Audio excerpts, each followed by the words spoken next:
Welcome everyone to this edition of Oakland Leadership. I'm Penny Schultz, and it's my honor to welcome Alicia Davis to our program today. This Detroit native is passionate about human progress and is committed to shining her light in our world. Alicia Davis shares her message of hope with everyone she encounters on college campuses, public schools, churches, and on radio and TV programs. Ms. Davis is a published author, renowned speaker, and poet.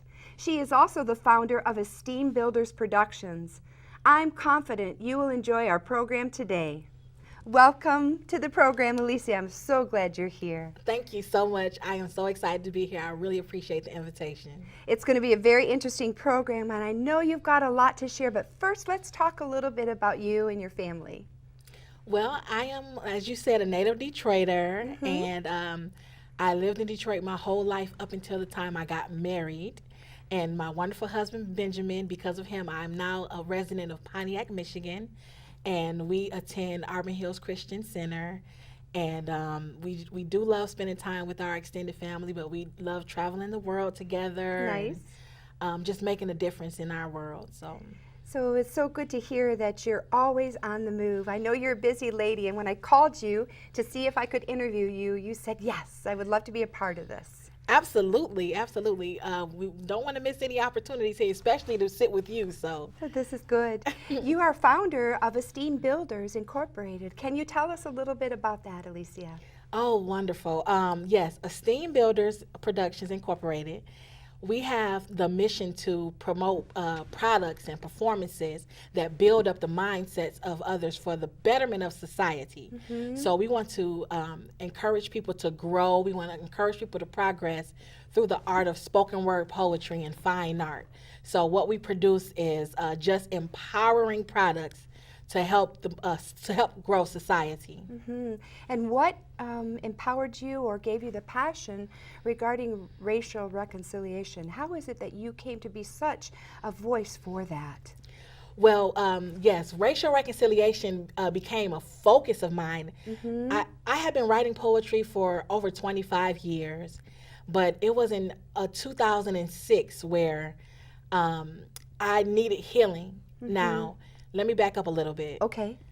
I did not grow up angry about racism. I did not even grow up aware of racism. My grandfather was active in the civil rights movement, and because of the progress we made just from my generation to his, I thought we have overcome. Yes. So I grew up in this world of this is great, you know, just the progress we have accomplished together in society. And then when I became aware that racism still existed, it broke my heart. Yeah.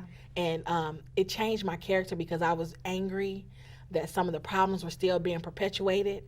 But what happened was the anger needed to cease because my personality was starting to change. And I did not like the person that I was becoming.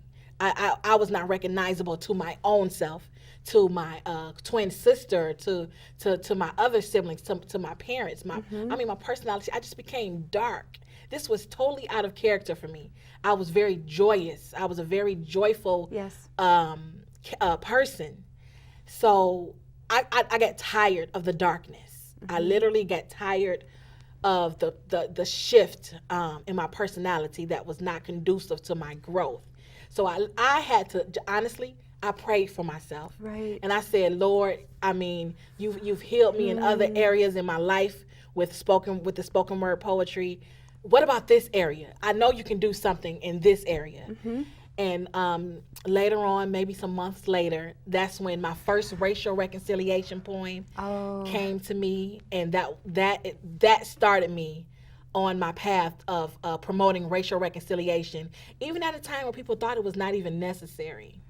We're really in an age, in an era in our country where we need that. We need to become aware that we are all part of this planet, and we need to work together and care for one another. Your poetry helps promote that. It helps speak to that. Thank you, thank you. Yes, that is a privilege that I did not know was going to happen. because for many years when I was writing poetry, I did not share my poetry. So I intentionally was writing the poem just for my own healing, Yes. just for my own peace. And I didn't know that I would be sharing it with the world at the time. So, I mean, that's an honor. Alicia, would you share one of your poems with us and our viewers? Absolutely. Thank you for asking. I will share Grateful, which was my first racial reconciliation poem. Okay. This message is to all of the whites who have always had that desire to love and unite. You were the ones who had our backs and did not prejudge us because we're black. You are more than an exception to all of the hatred and rejection. You were a trusted ally when we needed help to get by. You were against all of the suffering that we went through. As we wept at night, you cried too. And we are so grateful for you not being hateful. In a time when discrimination is still tried and true, we have to give credit to whom honor is due. Today, when I needed a job to pay my bills, you didn't focus on my color, but you respected my skills. And yesterday, when we marched, I know you took pride. We protested for civil rights, and you were right by our side. And the day before, when the slaves hid underground, my family took shelter in your home, but you pretended that they weren't around. And we are so grateful for you not being hateful, especially during the times when loving us was a crime. You risked your own kindred's respect and trust, all in the name of helping us. You celebrated emancipation. You were dancing and drinking instead of questioning what was Lincoln thinking. And it is amazing through all of the pain and insanity how you managed to keep your love and humanity. You let your children play with us. You came to church to pray with us. And it's nice to see you more than every once in a while, still greeting us with your welcoming smile. Because even though we still have more room to grow, we appreciate you. And we want you to know that we still need you. Because uniting humanity is what we can do. I see you, my friend, making it easier as our struggle comes closer to an end. But the truth is, there are still some inequalities out there. But we know better than to think that you do not care. That's why we are so grateful for you not being hateful. To Jonathan Myrick Daniels, the young martyred civil rights activist. To Laura Smith Haviland, whose home became the first underground railroad station in the state of Michigan. And to all the countless others throughout the centuries, we are so grateful for you not being hateful. Thank you.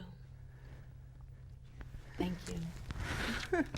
I love you. Thank you. I love you too. That was beautiful. Thank you, Penny. Thank you, Alicia. Thank you.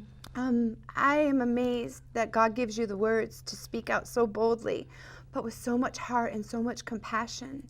What can we do as a nation to help unite us, to help bring us together as one? Thank you for asking that question. There are a lot of things that we can do, but I'll focus on some of the first steps that we can take. Okay. Okay. The first vital thing we need to do, which is really lacking, is have hope. We need to build on hope. Okay. Yep. And one of the things that helps me to build on hope is have a focal point. Okay, a lot of people have tunnel vision in a wide landscape. Some people just want to focus on the bad, but let's look at the good and cultivate and build on that. You know, we have a lot of individuals who have sacrificed their life for unity and healing on both sides, so we can build on that. Now, let's look at the time we're in from a lens of hope. Okay. This is the way I look at it. And I'm just letting you know, I consider myself to be a realistic optimist, okay? I do too. Okay, so let's look at the realistic part. The realistic part is we have a racial divide in our country, okay? We do. But the optimistic part, let's look at that from an optimistic viewpoint. We know that our country has a dark past. And this is not a secret. Right. So there has been some healing that needs to take place. So imagine a physical body that has a wound that closes prematurely. That wound is going to fester. That wound is going to have some impurities that builds up within itself. So I look at the racial divide as the opening of an old wound. We have an opportunity here to clean the impurities. We don't like hatred. We don't like division. No. We don't like discrimination. We don't like racism. We have the power to change it. We can clean these impurities out of this wound. Yes. Okay? And we're addressing the situation. You have so many people that are raising awareness right now. That's a diagnosis, okay? We have a wound that needs to be healed. Before the policies and laws we can change the law, but we have to change the heart first. The heart. We the people. That's Definitely. what this nation is. Yep. We're more than laws and policy. We're people. Okay, so we need to heal. So after we have to, honestly, so many things we can do to heal. One, the first thing that I did for myself was I had to recognize how I was contributing to the problem. Even if it's a small percentage. In most relationships, whether it's marriage relationships, family relationships, if you have a broken relationship, be the first one to say, I take responsibility for my part. And since we're not perfect, we all can search within and take some type of responsibility. That's right. Okay? So after we take the responsibility, we can stop judging and stop pointing fingers and say, this is what I want to contribute to the problem. And if more of us say, you know what, I apologize for my part, I'm searching my heart and I see my part, then we're breaking more barriers. We're breaking more barriers. And then one of the things that the Lord gave me to help encourage people to do is to be a stitch. We talked about the wound being open. Wow. When I was a little girl, me and my twin sister, we were horse playing around while we were doing our chores to keep ourselves entertained. Well, I ended up having an injury playing around with her, and I opened my leg up. My leg had a laceration, so I had to get stitches. I had to get 31 stitches on my leg. Wow. And it was 3 layers of stitches. I had 10 on the bottom layer, 10 in the middle layer, and 11 on the top layer. Wow. So I know her stitches have been a part of my life. Right. And actually, I love my scar on my leg because it reminds me of me and my twin sister playing around with when we were trying to do our chores. So points you back to healing. Yeah, too. It points me back to healing. Yes.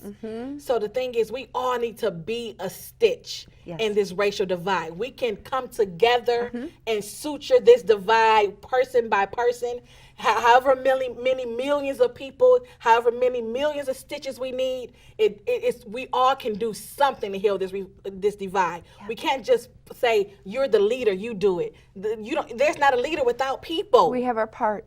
Everybody plays a part. Be Yes. a stitch. How can you be a stitch? See the good in a person when you Yeah. approach them. Yep. Don't see a stereotype. It's called a stereotype for a reason. I mean, we are individuals. No two people think alike. I have a twin sister. We don't think alike. I have a husband. We don't think alike. I'm sure anybody who's been in a relationship or has family, whether it's, I mean, come on now. If people in the same household don't think alike, how can we expect people in an entire group? And that's the beauty of people. Yes. Is that they're all unique and Yes. bring something special. Yes, yes. So the generalizations have to be dismissed. Agree.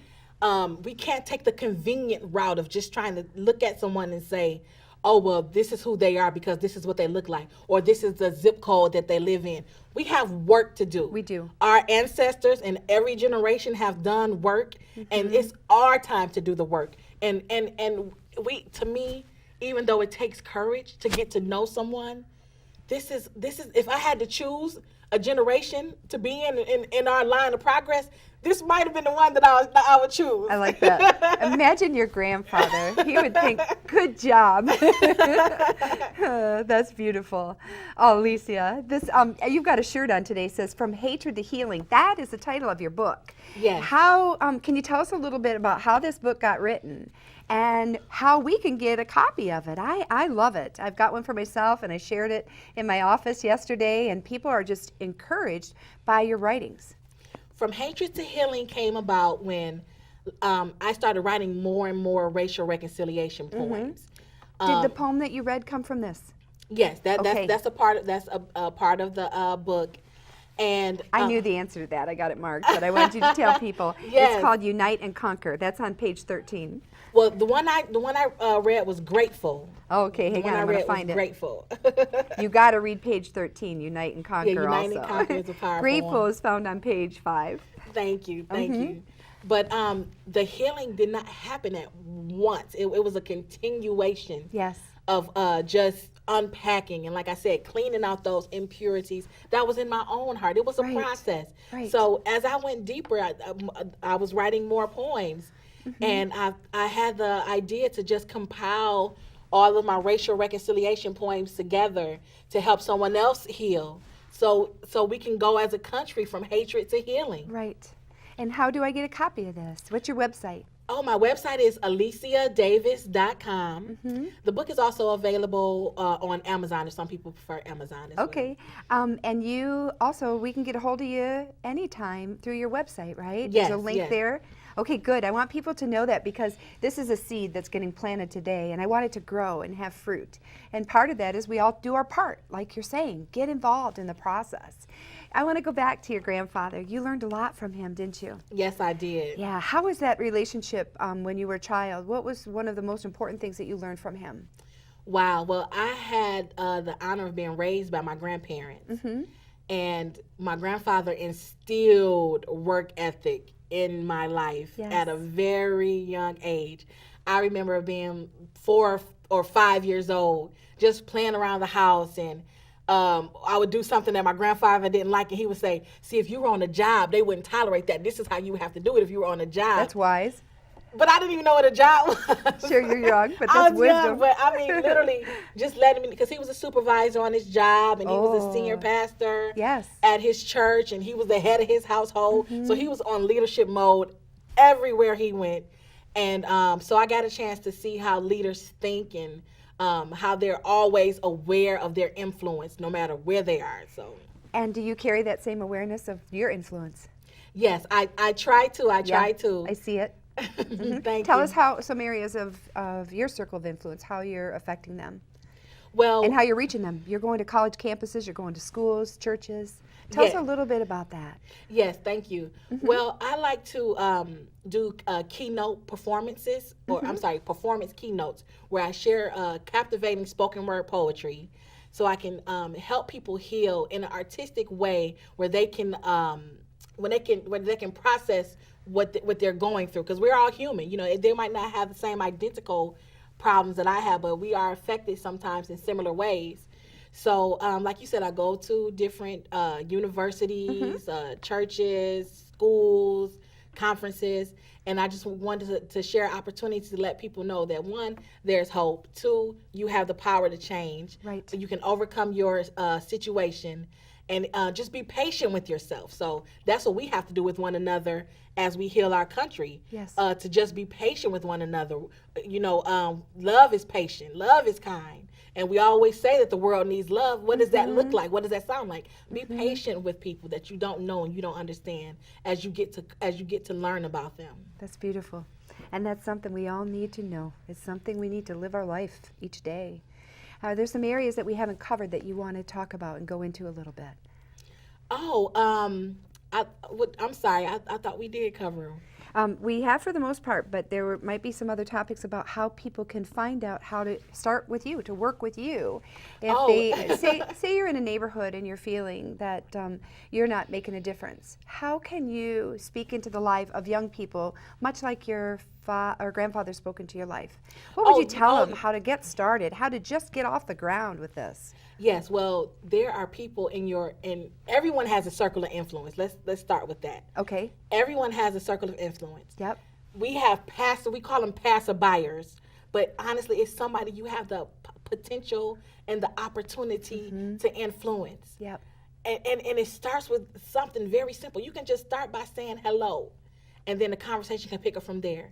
You can learn a lot about like I had someone working on my home. We've been beautifying our home and getting the exterior remodeled. And there was a young man working on painting the home. That was somebody that I could make an impact on. I asked him about his life and his goals and his dreams, and encouraged him to to go for what he knew that he could do. Take an interest. Yeah, take an interest in people around you. Build, uplift, encourage, listen. Yep. Listening. Listen. So good. I mean, it's someone at the grocery store. It's people everywhere. And unless you're just isolated from society, you always have opportunities to encourage someone. It could be a smile. You never know how much a smile can change someone's day. It doesn't take rocket science to make this world a beautiful place. It really doesn't. I know what I'm saying sounds simple, but have you been seeing a lot of that around here lately? I have. My dad was in the hospital, and I noticed as I was going through the halls, if I would greet people, it seemed to change the atmosphere. And then I hear them greeting somebody down the hall. You just have to take the step of encouraging each other and know that we're on this planet together. Yes. And we need to be able to make a difference together. Yes. Yeah, lay some things down, lay some hurts down. Like you said, we're looking at that wound healing. We're not wanting it to stay the way it is as a nation. We need to come together, and we don't want to be vulnerable anymore. It's time for us to do our part to unite. We're one nation under God. Yes. And that's a beautiful thing. Kids in school, they're changing. I'm seeing it happen with my granddaughter. I'm watching it happen with church. I'm seeing it all the time, and I'm very, very thankful for it, encouraged by it. You have a strong voice. You have a influence in many people's lives. And hearing about your grandfather and the role he played, I'm sure it came there. That's one of the avenues that it came into your life. Amen. Kids in school, they all have a good role model, and if they don't, can we be a good role model for them? How do we show that in schools, teachers, whatever the case might be? Is each person that has this kind of mindset, do they have the ability to be a leader? Do they have the ability to influence? What would you tell them? Absolutely, they have the ability to influence. I mean, see, the thing, a lot of people used to say, when I grow up, I want to do this. Right. But I have a niece, she's very powerful. She said, adults need to stop telling children that they need to wait to grow up to be something. Wow. So kids can influence each other to do great things today. Good. Kids can influence each other to be positive today, and it's so many people that are opposing of the darkness, but they're silent. So if you influence your peers to speak up, then the voices will get louder. So it just takes courage. You can inspire each other. I'm sorry. Courage. I don't want to go off too long. Do it. You can inspire courage. Yeah. I mean, courage is something about courage that feeds the human spirit. It does. When you go against the grain, especially if the grain is destructive. When you go against that grain, it just feeds your spirit. So you don't have to wait to grow up to make a difference in life. I encourage the young people. You can make a difference today. Tomorrow's not promised. We hope that it comes, but we don't want to have regrets when tomorrow does come. So let's seize the moment and influence people to do great things. That's beautiful. That's beautiful. We're going to end on that note because it's a short program. But will you come back again? Absolutely. I would absolutely love that. Alicia, thank you. Thank you so much for having me. Yeah, it was good to have you here today. I know a lot of people are learning some stuff. And, you know, we all need to look at this from a different point of view. And this is really, really good. There's hope. There is hope. There's always hope. There sure is. I hope you enjoyed this edition of Oakland Leadership with Alicia Davis. I'm confident that she will return and share more of what's going on in her part of the planet, and I'm confident that you will be able to influence yours for good. Thank you, everybody.